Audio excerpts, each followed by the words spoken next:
boleh dong kita pengen tahu dulu nih ya, untuk kesibukan Kak Citra ini kan, selain ibu rumah tangga, berarti mengurus rumah tangga, udah gitu bisnis juga, dan aku senang banget juga dengan bukunya yang bestseller, congratulations loh ya. Oh iya, makasih.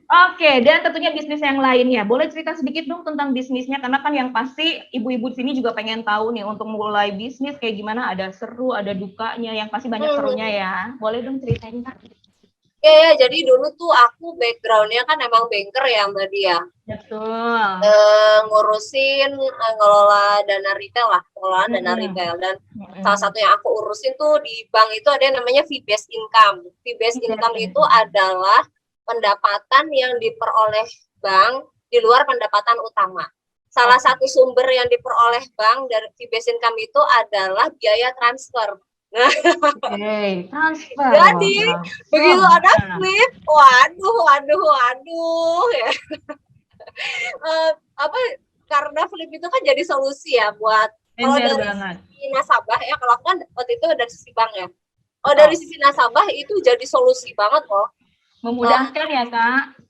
Transfer antar bank yang tadinya 6.500 bahkan biaya administrasi bank itu bisa kita mainkan ya, bisa jadi lebih gede gitu ya. Tergantung kebijakan bank juga nih. Itu ternyata ada flip yang jadi solusi biaya antar bank transfer itu bisa gratis, Bu. Itu kita bingung loh. Bank itu bingung. Kok bisa ya dia ngegratisin biaya transfer, dia bisnis modelnya gimana tuh? Waktu itu kita sempat bingung gitu, sempat pengen kita pelajari apa yang dilakukan sama flip ini. Cuma ya story short, akhirnya aku memutuskan buat resign karena waktu itu semakin growing ya sosial media aku juga oleh vlog. Terus disitu kan aku bahas tentang ASI dan Pasutri, tapi ternyata kalau boleh tahu tahun berapa itu Kak Citra untuk mulai meninggalkan pekerjaan sebagai banker dan memulai bisnisnya untuk lebih fokus? 2 tahun lalu lah ya, pas awal pandemi banget 2 tahun lalu kan ya. Kok berani meninggalkan sesuatu yang pasti di saat pandemi? Bener nggak? Kalau menurut aku itu adalah salah satu gebrakan. Berani meninggalkan kerjaan dengan bisnis gitu loh. Awalnya apa sih yang bikin berani? Gak apa-apa. Jadi awalnya kan aku itu sharing di Instagram ya Mbak Dia tentang ASI dulu, waktu itu tentang ASI. Sosial media ya. Tentang ASI, ngebahas tentang ASI, ternyata waktu aku ngebahas tentang ASI tuh sambutannya positif banget dari ibu-ibu gitu. Nah terus dalam perjalanan aku bahas ASI, aku bahas Pasutri juga. Bahwasannya kehidupan Pasutri setelah punya anak itu ini banget deh, berubah banget, baik dari segi sex life, money life ya, masalah keuangan, masalah mertua, masalah ipar, dan itu banyak ya. Tuh, nah berangkat dari sharing-sharing itu ternyata karena responnya positif, audiens aku semakin besar. Dan karena audiens aku semakin besar juga, hal ini dilihat oleh beberapa strategic partner, jadi salah satu peluang untuk partnership yang baik. Nah, dari situ aku mulai sering partnership tuh Mbak, yang ternyata sebenarnya secara nilai kerjasama tuh material gitu. Lama-lama aku mikir, aku udah terjun nih ke dunia digital ya, dunia digital marketing lah gitu. Terus di Instagram tuh udah mulai growing. Aku pikir ngapain aku kerja terus.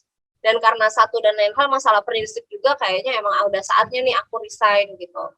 Terus ya udah akhirnya aku resign. Waktu itu bisnis pertama aku nggak cuma di Olevlog. Aku ngebangun olevlog.id, itu usaha baju aku tuh Badi.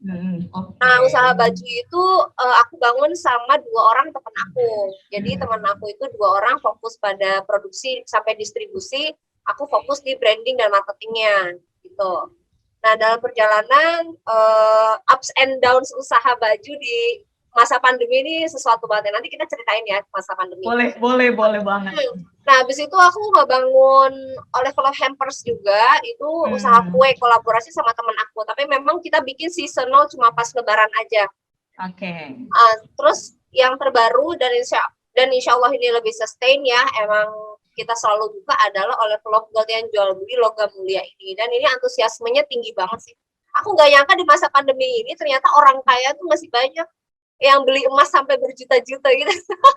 Ternyata masih ada gitu ya. Masih banyak orang kaya loh ternyata. Malahan ya,